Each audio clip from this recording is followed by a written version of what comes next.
Assalamualaikum warahmatullahi wabarakatuh. Alhamdulillahilladzi arsala rasulahu bil huda wa dinil haqq liyuzhirahu 'alad dini kulli walau karihal musyrikun. Asyhadu an la ilaha illallah wahdahu la syarika lah. Asyhadu anna sayyidana Muhammadan abduhu wa rasuluh.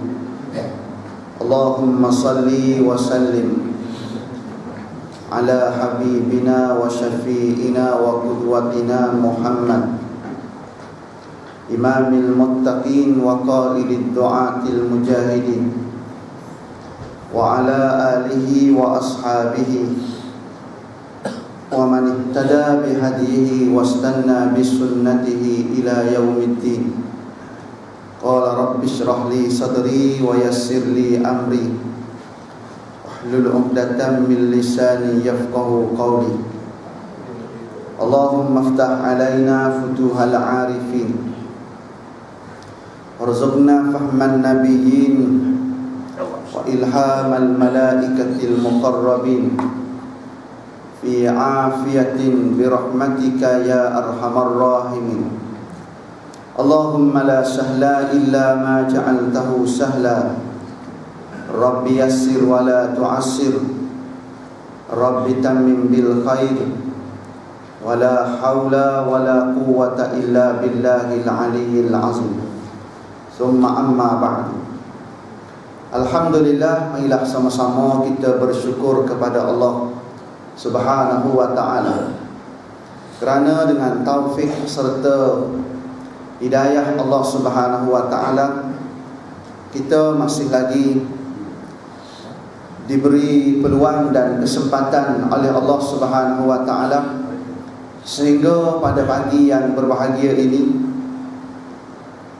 kita masih lagi dapat bersama-sama dalam meneruskan ibadah kita kepada Allah Subhanahu wa ta'ala, dengan sama-sama kita meneruskan solat fardu subuh pada pagi ini dengan sama-sama didirikan dengan cara berjamaah, mengikut cara yang telah diajarkan kepada kita oleh baginda Rasulullah sallallahu alaihi wasallam.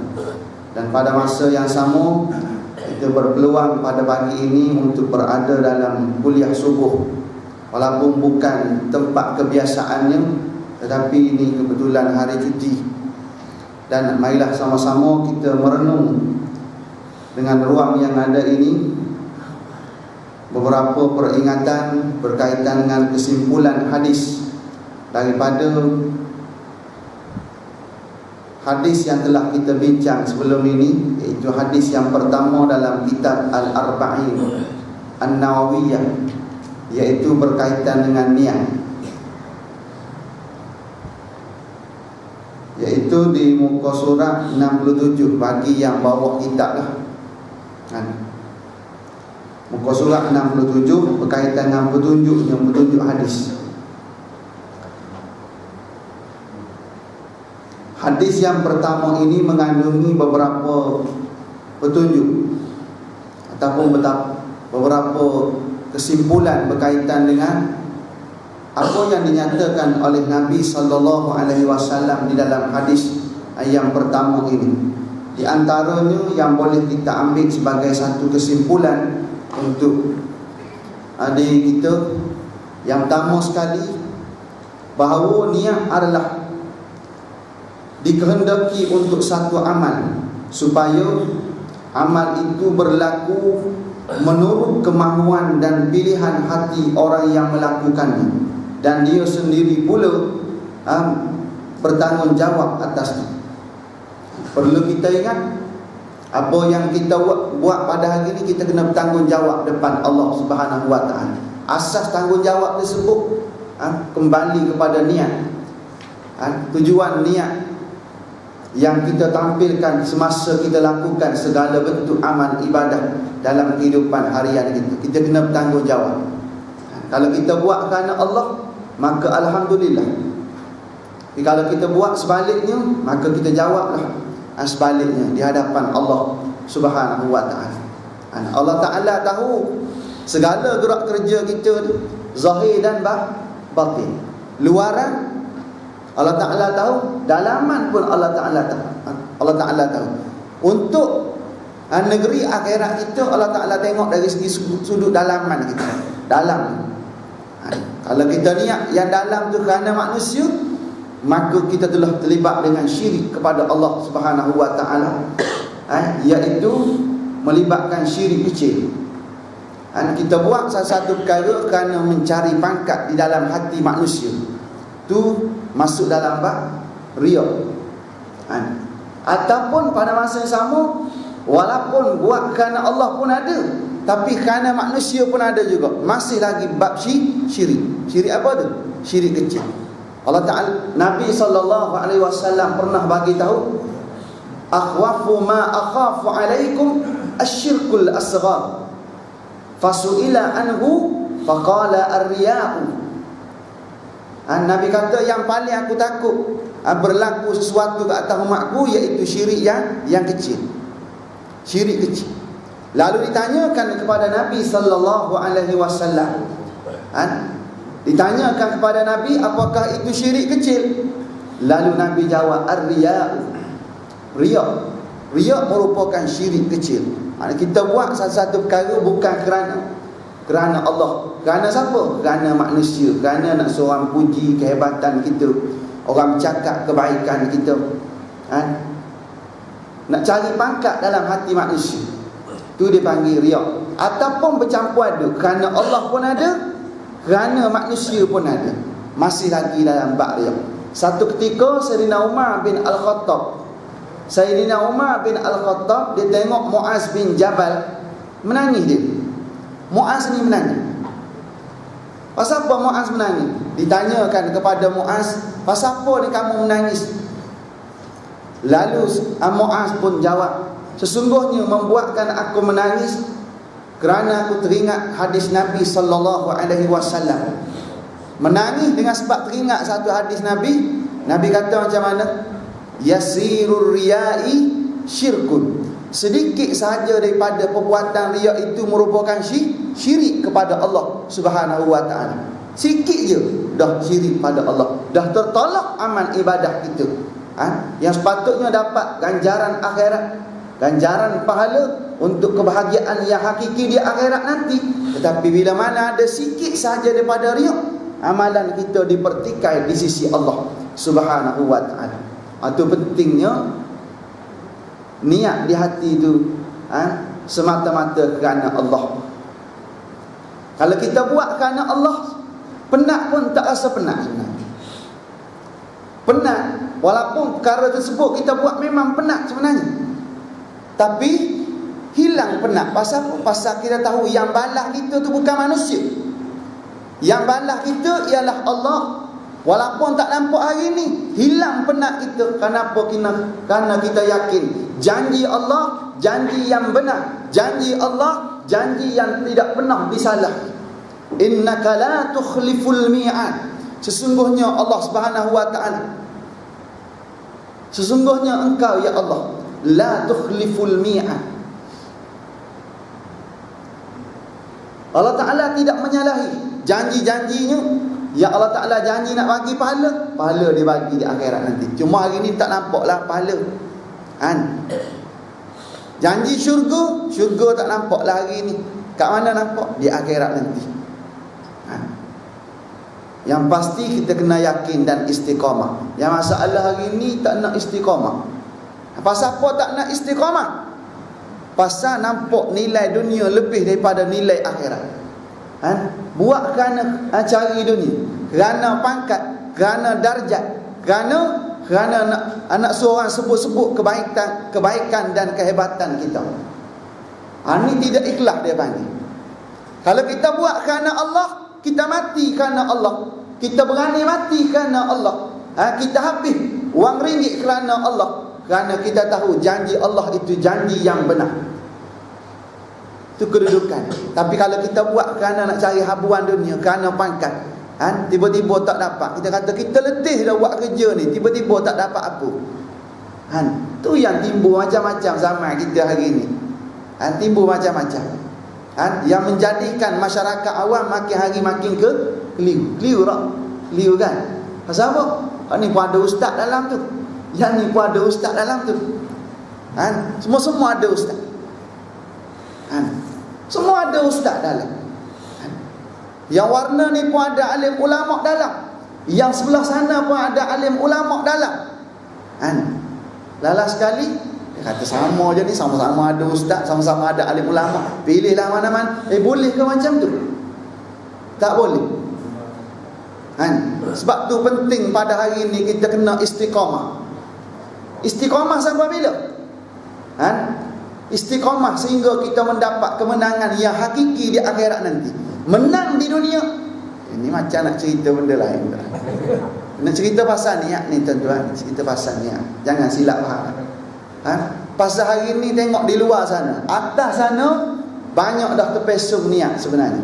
Sebab tu kita kena niat dalam hati kita satu je. Ma fi qalbi ghairullah. Dalam hati kita jangan ada perkara lain. Hanya kena ada ikhlas semata-mata kerana Allah. Kalau kita buat kerana Allah, maka di sana Allah Ta'ala akan balas keikhlasan kita itu. Yang balas keikhlasan kita itu Allah. Allah balas. Bila mana Allah Ta'ala balas? Di dunia ini Allah Ta'ala memayungi kita dengan rahmat dan keampunannya. Allah Ta'ala payungkan kita dengan keberkatan kehidupan. Tapi kalau kita tak sabar, tu yang jadi masalah hari ini. Kita buat kerana matlamat yang tertentu yang dicari. Yang dicarinya pangkat, yang dicarinya jawatan, yang dicarinya pujian-pujian tertentu daripada golongan-golongan tertentu. Maka ni dah salah sebenarnya. Ni dah masuk dalam bab riak. Kita tengah cerita ni. Kita cerita ni. Dah rosak penampilan kita. Sedangkan kita tahu wa ma umiru illa liya'budullah mukhlisina lahuddin. Dan mereka itu tidak diperintahkan oleh Allah Subhanahu wa taala kecuali apa? Siapa mereka itu? Orang-orang yang beriman. Orang yang mengaku dia ni Islam, dia mengaku dia ni beriman. Allah Ta'ala kata mereka ini tidak diperintahkan oleh Allah kecuali apa? Illa liya'budullah. Kecuali mereka ni diperintahkan untuk menjadi hamba kepada Allah. Diperintah suruh jadi hamba. Diperintahkan kerana memperhambakan diri pada Allah. Tunduk rokok kepada Allah. Sujud kepada Allah. Ikut undang-undang Allah. Ikut manhaj Allah. Perlembagaan Allah. Kenapa? Kerana dia mengaku dia Islam. Bila mana dia mengaku dia Islam, dia kena terima Islam itu bukan dalam bab-bab tertentu saja. Semua sekali kena terima. Dalam keadaan mana penerimaan? Dalam keadaan mana dia kena terima Islam? Tunduk patuh pada Allah. Kata Allah, mukhlisina lahuddin. Mereka itu terima, tunduk patuh pada Allah, ibadah pada Allah dalam keadaan mereka itu benar-benar ikhlas. Garis panduan ikhlas, berpandukan jalan kehidupan beragama. Dasar agama ni tuan-tuan, kita kena ingat, tidak ada dasar lain selain daripada dasar yang ditinggalkan oleh Nabi sallallahu alaihi wasallam. Nabi di saat akhir, sebelum Nabi wafat, Nabi pernah berpesan dasar kehidupan pada kita. Nabi kata, taraktu fikum amrain ma in tamassaktum bihima lan tadillu abada. Kitab Allah wa sunnata Rasulillah sallallahu alaihi wasallam. Nabi ingatkan kita supaya kita ingat dulu, kini dan selama-lama. Jangan lupa. Sampai bila-bila kita kena ingat, ni hari ni mula lupa dah. Lupa, terpesong. Pasal apa? Pasal nampak pangkat, nampak apa yang dijanjikan dengan habuan dunia. Lupa yang ditinggalkan oleh Nabi. Nabi kata macam mana? Aku tinggalkan kepada kamu dua perkara. Selama mana kamu berpegang dengan dua perkara ini, kamu tidak akan sesat buat selama-lama. Nampak? Selama-lama Nabi sebut, lan tadillu abada. Tidak kamu sesat buat selama-lamanya. Dengan maksud, kalau pegang teguh dengan dasar hak Nabi tinggal ni, maka kita tidak akan sesat buat selama-lamanya dunia dan akhirat. Apa benda yang hebat sangat? Iaitu kita istiqamah berpegang dengan Al-Quran dan As-Sunnah Nabi sallallahu alaihi wasallam. Istiqamah tu penting, istiqamah sehingga kemenangan. Bukan nak sangat menang dunia tuan-tuan. Tapi kalau Allah Ta'ala bagi, kira apa? Bonus. Bonus. Kalau di zaman kita tiba-tiba Allah Ta'ala bagi kemenangan, ya Alhamdulillah. Tapi kalau bukan zaman kita pun tak apa. Yang penting kita ada usaha ikhtiar ke arah kemenangan Islam. Pasal Allah Ta'ala kata, janji Nabi pun bagi tahu Islam ni akan menang suatu hari nanti. Maka kalau macam tu, kita kena jadi sebab musabak ke arah kemenangan Islam. Jangan kita jadi sebab musabak ke arah lambatnya menang Islam dengan sebab kita, dengan sebab kerenah yang ada pada kita. Pasal Allah Ta'ala sedang memerhati. Antara kerenahnya, hilang tumpuan niat kita semata-mata kerana Allah, dia lari kerana manusia. Lalas sekali hari ni dengan sebab kecewa lah orang kata kan. Orang kata, saya tak kata. Dengan sebab kecewa orang tak lantik kita sebagai pemimpin, tak lantik sebagai ketua, maka kecewa. Bila mana kecewa, jadi macam mana? Jadilah hari ni 2 jemaah, bukan setakat 2, 3, macam-macam jemaah hari ni, berbilang-bilang jemaah. Dalam bab berbilang-bilang jemaah ini air sakit dekat padam. Bismillah.